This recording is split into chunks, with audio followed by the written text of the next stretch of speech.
अगर आप पहली बार इस चैनल पर आए हैं तो चैनल को सब्सक्राइब कर लीजिए और वीडियो अच्छी लगे तो कमेंट और लाइक करना बिल्कुल मत भूलिएगा। ये कहानी बहुत ही पुराने जमाने की है, जब एक गांव था रामगढ़। ये गांव जितना सुंदर था उतना ही शांत और हरियाली से भरा हुआ था। इस गांव में नंदू नाम का एक लड़का अपनी बूढ़ी माँ सावित्री के साथ रहता था। नंदू उसका इकलौता बेटा था, ना कोई बहन ना कोई भाई।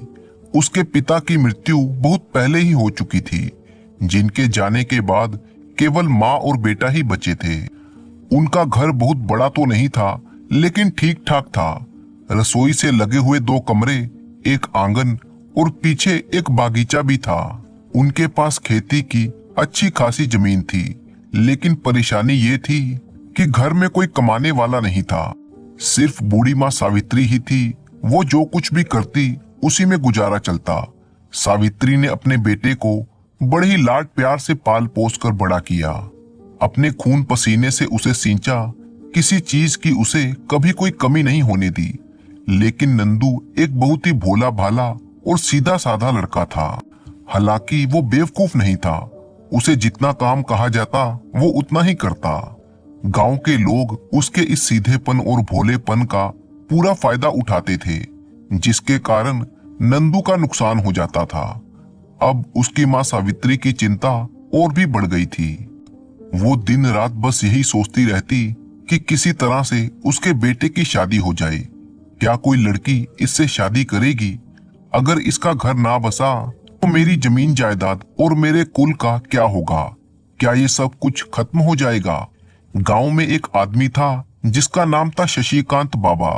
वो गांव का सरपंच था। उम्र में वो लगभग 55 साल का था।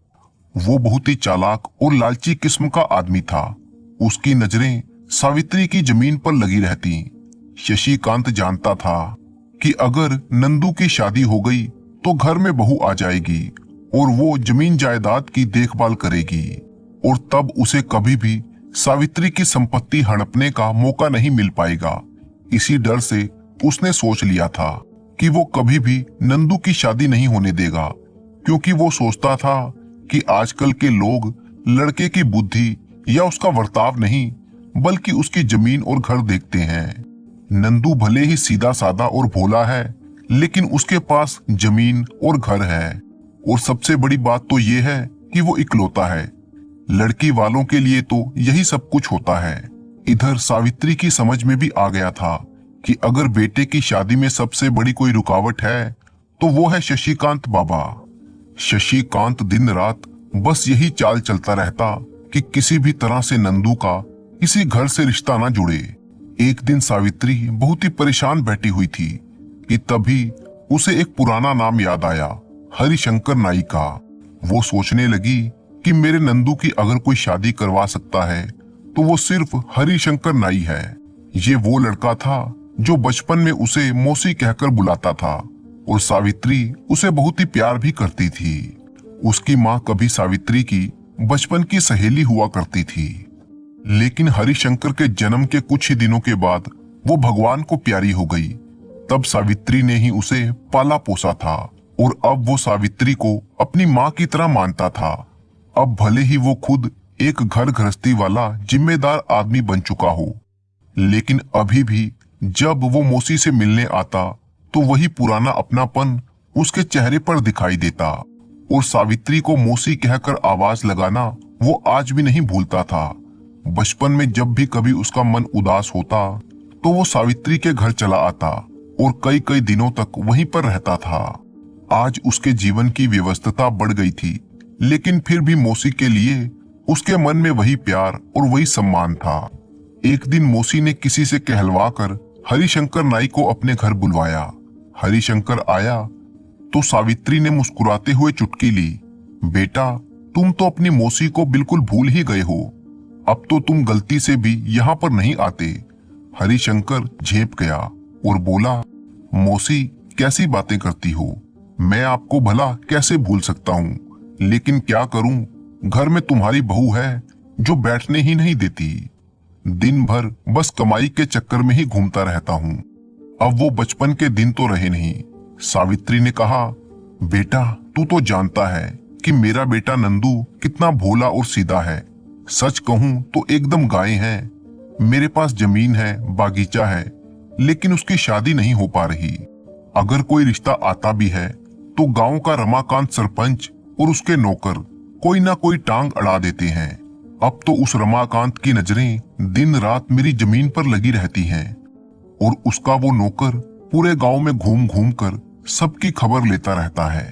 ये कहते कहते सावित्री भावुक हो गई और बोली, अब मेरे पास कोई और सहारा तो है नहीं, तू ही मेरा आखिरी सहारा है। तू चालाक है, समझदार है, कई गांव में तेरा आना जाना है, सब जगह तेरा रसूख है। तू चाहे तो नंदू का विवाह करवा सकता है। हरिशंकर ने सिर झुकाया और बोला, मौसी, नंदू का विवाह आसान नहीं है, लेकिन तू मेरी मौसी है और तेरी चिंता अब मेरी जिम्मेवारी है। मैं जानता हूं कि मुझे इस काम में जी जान से लगना पड़ेगा। बस एक हफ्ते के लिए मैं घर में राशन पानी का इंतजाम कर लूं, फिर मैं तेरे काम में लग जाऊंगा। सावित्री ने अपनी संदूकची में से एक पोटली निकाली जिसमें 30 चांदी के पुराने सिक्के थे।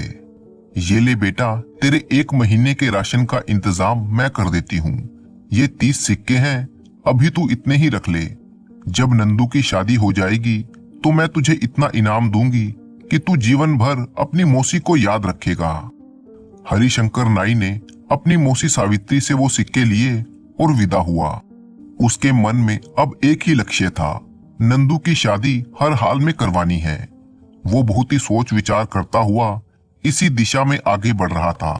उसे एक नाम याद आया जिससे उसका पुराना परिचय था और वो था गांव कुंदनपुर। उस गांव में एक वृद्ध दंपत्ति रहते थे, रामदयाल और कौशल्या।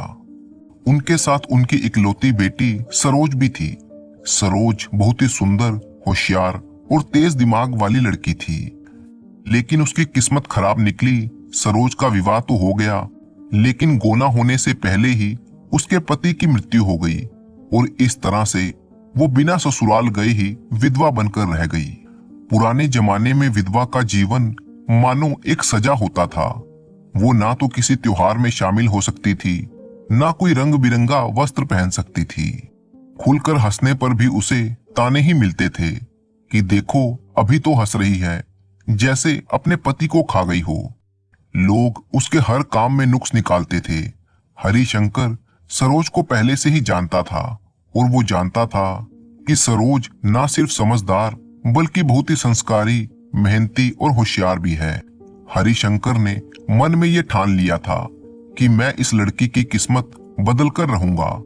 अगर नंदू का विवाह इससे हो जाए तो ये रानी बनकर रहेगी। 50 बीघा जमीन कोई कम नहीं होती, लेकिन इस काम में एक मुश्किल थी। मौसी सावित्री को ये नहीं बताया जा सकता था कि लड़की विधवा है, वरना वो कभी नहीं मानती। अब अगली चुनौती थी लड़की के माता पिता को कैसे मनाया जाए, क्योंकि उस समय समाज में विधवा के पुनर्विवाह को बुरा माना जाता था। हरिशंकर जब ये सब कुछ सोच रहा था तो उसकी आंखें भर आई। सोचने लगा आखिर कसूर क्या था उस बेचारी का। हरिशंकर को लगा कि अगर इस लड़की की शादी नंदू से हो जाए तो उसका भविष्य संवर जाएगा, 2 परिवारों की तकदीर बदल जाएगी। और फिर उसने देर नहीं की, सीधा सरोज के माँ बाप रामदयाल और कौशल्या के घर जा पहुंचा, जहां पर सादी सी चौपाल, मिट्टी का आंगन, खामोश माहौल। हरिशंकर ने सीधे प्रस्ताव रखा, काका काकी, मैं आपकी बेटी के लिए एक अच्छा रिश्ता लेकर आया हूँ। शादी अच्छे घर में कराऊंगा जहां वो रानी बनकर रहेगी। रामदयाल और कौशल्या पहले तो बहुत खुश हुए कि सच में उनकी बेटी का घर बस जाएगा, लेकिन अगले ही पल उनका चेहरा उदास हो गया। रामदयाल ने सिर झुका लिया और कहा, बेटा ये संभव नहीं है। तुम तो जानते हो कि हमारी बेटी विधवा है, उसका पुनर्विवाह समाज को मंजूर नहीं होगा। अगर हमने ऐसा किया तो गांव वाले हमें जीने नहीं देंगे। हरिशंकर उन्हें समझाता हुआ बोला। हरिशंकर ने देखा कि अब दलील काम नहीं करेगी, समझदारी से बात करनी चाहिए। वो बोला, काका, क्या समाज के डर से आप अपनी बेटी का गला घोट देंगे? मैं ये कहाँ कहता हूँ कि ढोल नगाड़ा बजाकर शादी करो, चुपचाप अपनी बेटी को विदा कर दो। किसी ने पूछा तो कह देना कि जिसकी बहू थी वो वापस ले गए। कौन क्या कहेगा इस बात को छोड़ो। फिर आगे समझाते हुए बोला, आजकल तो कई बहुओं को सास ससुर अपनी सेवा के लिए अपने पास ही रख लेते हैं। 2 दिन की बात है, उसके बाद सब लोग भूल जाएंगे। बेटी की भलाई के लिए एक छोटा सा झूठ तो बोलना पड़ेगा। रामदयाल और कौशल्या एक दूसरे को देखने लगे। उन दोनों को हरिशंकर की बातों में सच्चाई दिखाई दे रही थी। फिर कौशल्या ने धीरे से कहा, बेटा तुम ठीक कहते हो। आखिर हम दोनों कितने दिनों तक जिंदा रहेंगे? जब हम नहीं रहेंगे तो हमारी बेटी का क्या होगा? इसलिए जीते जी इसका घर बसा देना ही ठीक रहेगा। रामदयाल बोले, हम तैयार हैं, मगर एक बात का ध्यान रखना, ये सब कुछ बहुत ही गोपनीय तरीके से होना चाहिए। किसी को कानो कान खबर ना हो। हरिशंकर ने विश्वास दिलाया, काका चिंता मत करो, ये बेटी मेरी बहन जैसी है। मैं कभी भी इसे संकट में नहीं डालूंगा। सब कुछ ऐसे होगा जैसे कुछ हुआ ही ना हो। हरिशंकर जब वापस रामगढ़ आया तो उसकी आंखों में संतोष और चेहरे पर आत्मविश्वास था। जैसे ही उसने मौसी सावित्री के आंगन में कदम रखा, उसने मुस्कुराते हुए मौसी से कहा, मौसी मैं लड़की देख कर आया हूँ, बहुत ही अच्छी है। अब तुम शादी की तैयारी शुरू करो। सावित्री की खुशी का तो कोई ठिकाना ना रहा। जैसे बरसों से सूखी पड़ी आत्मा को अचानक ठंडी बौछारें मिल गई हों। वो झट से बोली, बेटा हरिशंकर तू एक काम और कर दे, ढोल नगाड़े वालों को भी तू तय कर दे। शुभ काम में ढोल नगाड़े तो बजने ही चाहिए। हरिशंकर ने हंसते हुए कहा, मौसी तू इतनी जल्दी मत कर। तू जानती नहीं कि नंदू की शादी कोई आसान काम नहीं है। अगर शशिकांत और उसके चमचों को भनक लग गई तो सारी योजना पर वे लोग पानी फेर देंगे। लेकिन तू चिंता मत कर, एक बार बहू घर में आ गई तो फिर कोई भी कुछ नहीं कर सकेगा। उसके बाद तो तुम रोज मंगल गीत गाओगी और बहू के साथ घर का सुख भोगोगी। बस शादी से पहले मैं जो कहता हूँ वैसा ही करना। सावित्री सिर हिलाते हुए बोली, बेटा तू तो बहुत चतुर है, समझदार है। जैसा तू ठीक समझे मैं वैसा ही करूंगी। हरिशंकर ने कहा, मौसी मैं नंदू को साथ लेकर जाऊंगा, लेकिन ध्यान रहे कि वहां पर वो कोई बेवकूफी नहीं करेगा। अगर वहां पर उसने कुछ उल्टा सीधा कर दिया तो मेरी सारी मेहनत बेकार हो जाएगी। बस उसे चुप रहना है और एकदम शांत, बाकी मैं सब कुछ संभाल लूंगा। सावित्री ने नंदू को समझाया और नंदू को भी बात समझ में आ गई। वो भोला जरूर था लेकिन मूर्ख नहीं था। उसे भी समझ में आ गया था कि अगर कुछ गड़बड़ हो गई तो शादी हाथ से निकल जाएगी। आखिरकार शादी का लड्डू कौन नहीं खाना चाहता। अगले दिन हरिशंकर और नंदू एक छोटी सी गठड़ी में कपड़े बांधकर कुंदन नगर गांव की तरफ रवाना हो गए। रास्ते में हरिशंकर बार बार नंदू को समझाता रहता कि देख नंदू, तू बस अपना मुंह बंद रखना, मैं जैसा कहूं वैसा करना और चुपचाप गर्दन हिलाते रहना। इस बार तो सचमुच नंदू किसी वफादार नौकर की तरह हरिशंकर की हर बात मान रहा था। जब वे लोग सरोज के घर पहुंचे तब रात हो चुकी थी। सरोज और उसके माता पिता ने उनका बहुत ही आदर सत्कार किया, अच्छा भोजन करवाया, आराम से उन्हें बिठाया। उन्हें इस बात से कोई फर्क नहीं पड़ता था कि नंदू एक सीधा साधा आदमी है या तेज तर्रार। उन्हें तो बस अपनी बेटी के लिए एक सुरक्षित और सम्मानजनक घर चाहिए था और वो मिल गया। अगले ही दिन सुबह होते ही चुपचाप सरोज की विदाई कर दी गई। कोई शोर शराबा नहीं, कोई बारात नहीं, सब कुछ बिल्कुल गुपचुप तरीके से किया गया। जब वे तीनों हरिशंकर, रघु और सरोज रामगढ़ गांव में पहुंचे तो सावित्री ने पहली बार अपनी बहू सरोज को देखा तो उसकी सुंदरता, शालीनता और संस्कार देखकर सावित्री की आंखों में आंसू आ गए। उसने तुरंत अपनी संदूकची खोली और सोने चांदी के गहनों से उसने अपनी बहू को लाद दिया। फिर खुश होकर हरिशंकर से बोली, बेटा तूने मेरी जिंदगी की सबसे बड़ी चिंता दूर कर दी। और फिर सावित्री ने अपनी 5 बीघा जमीन उपहार के रूप में हरिशंकर को दे दी, वो भी ठीक हरिशंकर के घर के सामने। अब तो हरिशंकर की आंखें भी नम हो गई। उसने बहू से कहा, बहू जब भी आवश्यकता हो मुझे याद कर लेना। इसके बाद हरिशंकर नाई ने अपना झोला उठाया और अपने घर की तरफ लौट गया। शादी हो गई। सरोज एक बहुत ही समझदार लड़की थी। उसके आने से जैसे नंदू की किस्मत ही पलट गई। खेती बाड़ी में उसे अच्छा मुनाफा हुआ, लेकिन एक अफसोस की बात भी हो गई कि अचानक ही नंदू की मां सावित्री की मौत हो गई।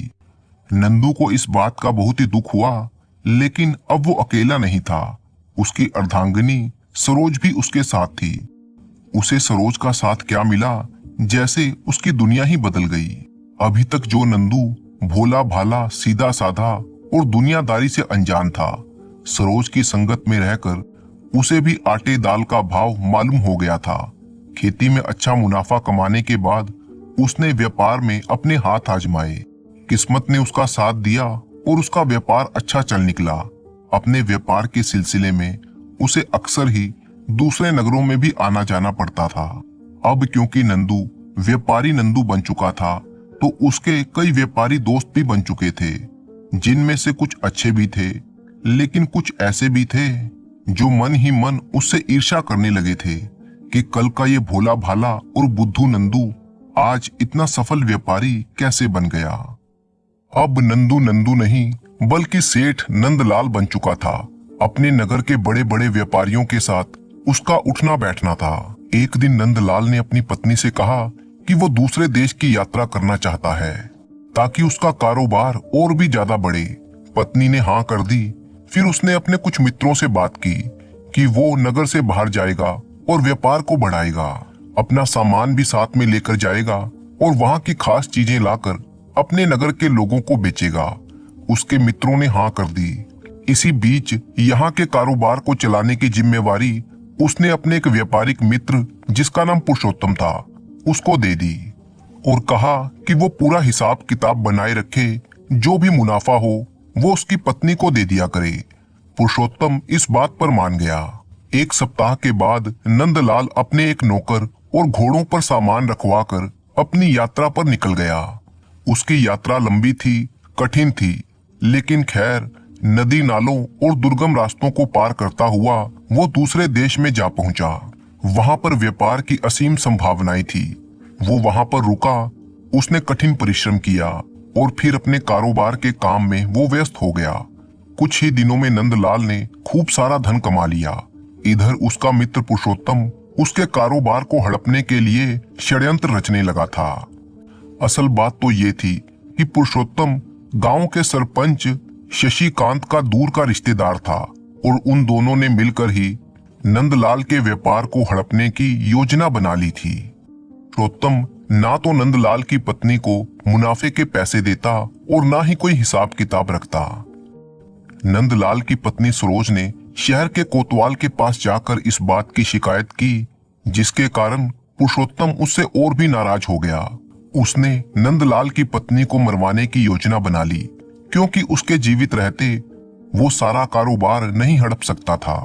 उसने अपने खास नौकर को गुप्त रूप से बुलाया और सरोज को नदी में डुबोने की योजना बताई। उसने अपने नौकर से कहा कि जब सरोज सुबह सुबह नदी के पास वाले मंदिर में जाकर पूजा करती है, तो वापसी के समय वो नदी के घाट पर जरूर जाती है। उस समय नौकर उसे उफनती हुई नदी में किसी तरह से धक्का दे दे। अब नौकर मौके की तलाश में था। जैसे ही सरोज मंदिर से वापस आई और नदी के घाट पर पहुंची, तो पीछे से आकर नौकर ने जोर से उसे धक्का दे दिया। सरोज चिल्लाई, वो पानी में गिरी और पानी के बहाव के साथ ही वो बहती चली गई। एक मांझी सेतु बंद के पास अपनी नौका बांधने के लिए आ रहा था।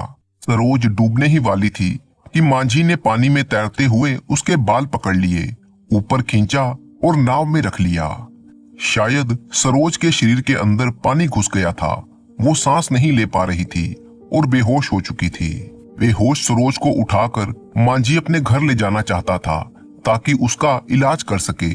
मगर जैसे ही उसने सरोज के गले में आभूषण देखे, तो वो समझ गया कि ये महिला जरूर किसी धनवान घर की है।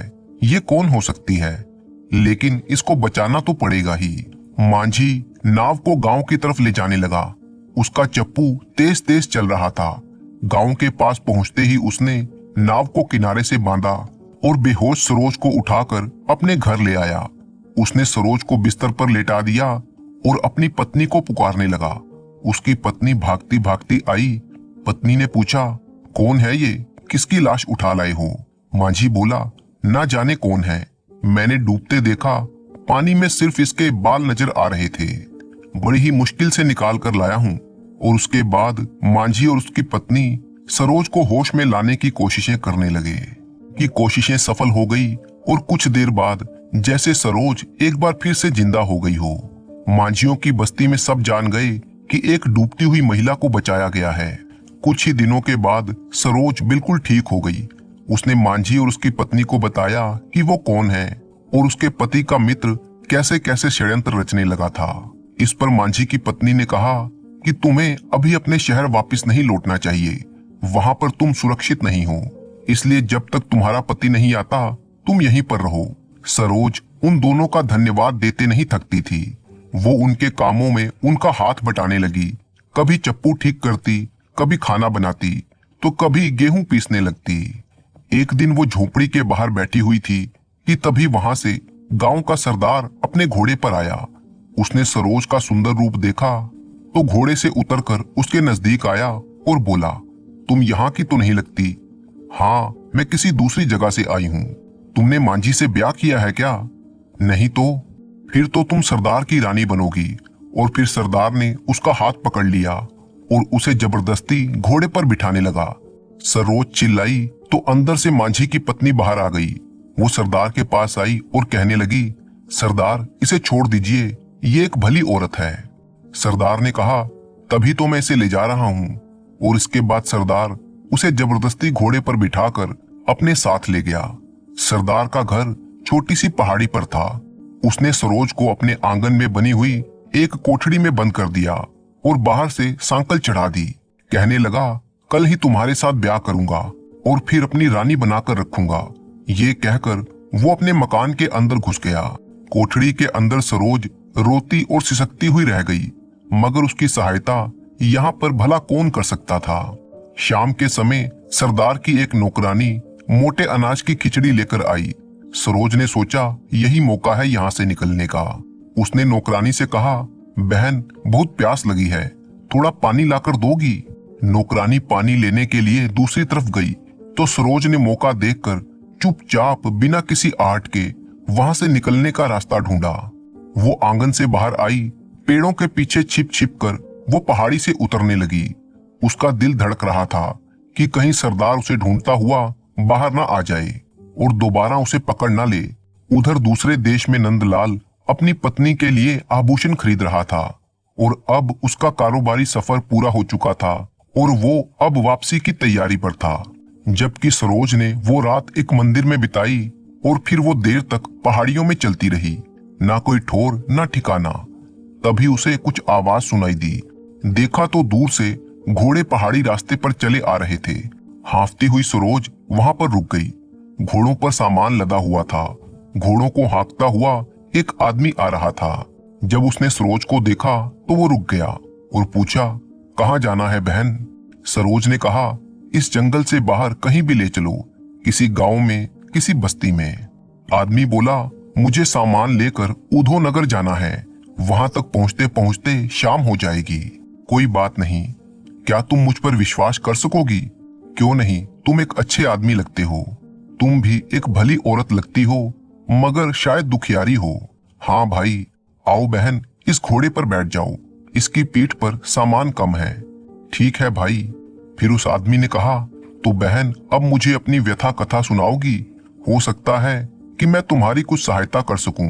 क्यों नहीं भाई। और फिर सरोज घोड़े पर और वो आदमी घोड़े की लगाम पकड़कर पैदल उन संकरे रास्तों पर चलते रहे। सरोज ने उसे अपनी व्यथा कथा सुना दी। दोपहर को उस आदमी ने घोड़े रोके और एक छायादार पेड़ के नीचे बैठकर बाजरे की रोटियां सरोज को दी। बोला, बहन इसमें रोटियां हैं, मैं तो यही खाता हूँ, तुम्हें भूख लगी है तो तुम भी खा लो। भूखी सरोज को वो रोटियां किसी दावत से कम ना लगी। उन सूखी रोटियों में स्वाद था और ताकत भी। रोटी खाकर सरोज तृप्त और संतुष्ट हुई। आदमी बोला, बहन मैं तो उधो नगर पहुंचकर सामान उतरवा कर घोड़ों को घुड़साल में रखूंगा और फिर घोड़े वालों के लिए जो कमरा बना है उसमें सो जाऊंगा। बाकी घुड़सवार भी वहीं पर आकर सोते हैं और फिर अगले दिन अपने अपने घरों को चले जाते हैं। सरोज ने कहा, उस विश्राम गृह के अलावा वहां पर कोई धर्मशाला नहीं है? आदमी बोला, वहां पर एक मठ है जहां पर साधु और सन्यासी रहते हैं, तो भाई तुम मुझे वहीं पर छोड़ देना। ये कहकर वो घोड़ों की तरफ आई और फिर दोनों ने आगे की यात्रा आरंभ कर दी। दूसरी तरफ प्रदेश से बाहर निकलने की तैयारी में जुटा हुआ नंदलाल बहुत ही खुश था। उसने सोने की मोहरों की एक थैली रखी, रेशम और पाट के कीमती वस्त्र अलग से रखे और वहां के व्यापारियों को धन्यवाद देता हुआ वो अगले दिन सुबह सुबह अपने देश लौटने के लिए निकल पड़ा।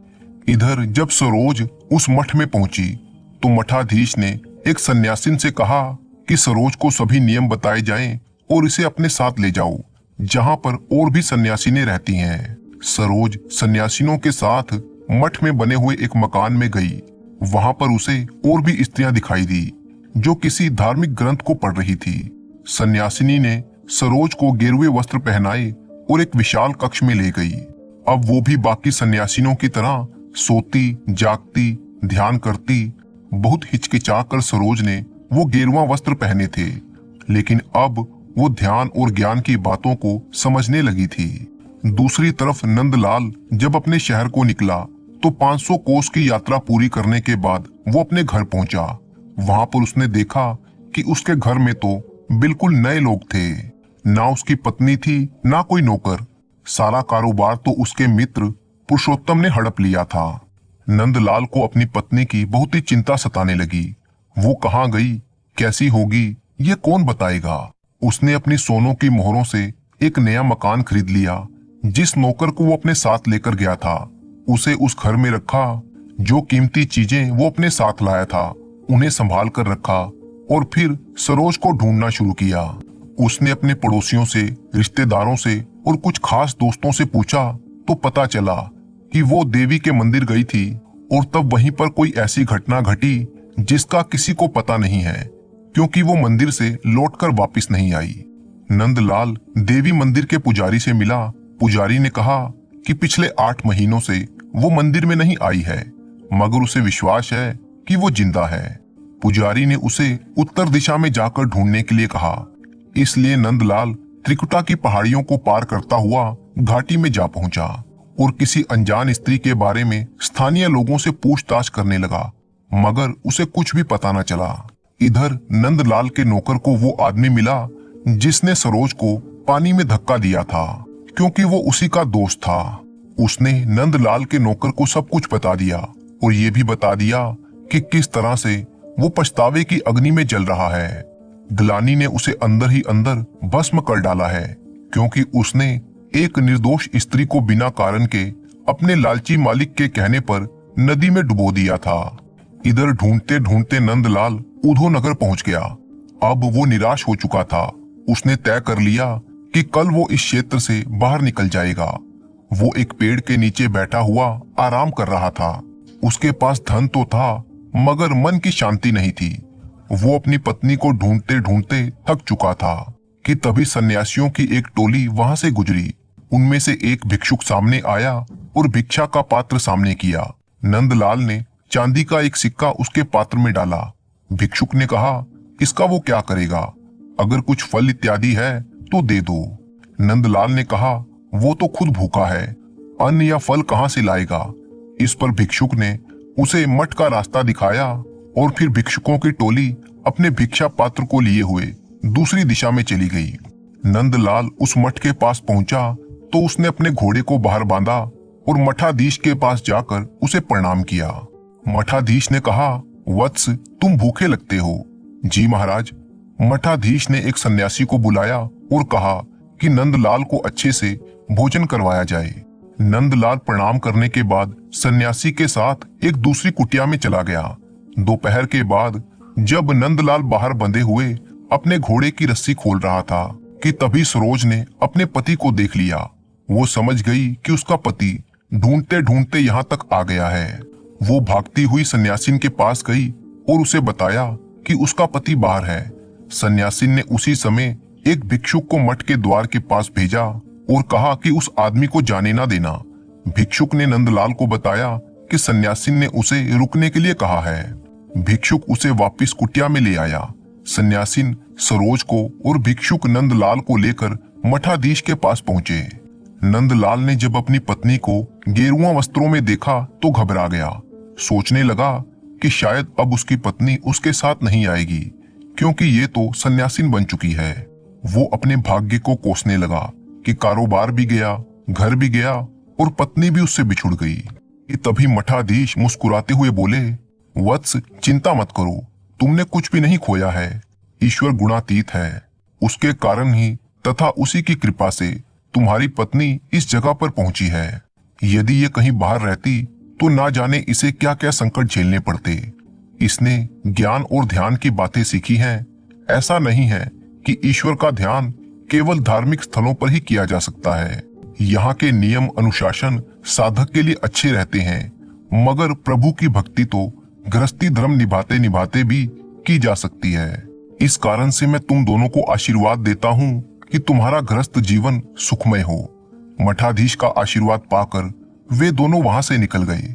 घर पहुंचते ही जब नंदलाल के नौकर ने अपनी मालकिन को देखा तो उसे यकीन नहीं हुआ। उसने उनको उस आदमी से मिलने की बात बताई जिसने सरोज को धक्का दिया था। उस नौकर को पकड़ लिया गया और कोतवाल के पास ले जाया गया। उसने कोतवाल को सब कुछ साफ साफ बता दिया कि ये सारा षड्यंत्र पुरुषोत्तम और उसके रिश्तेदार शशिकांत सरपंच का बनाया हुआ था।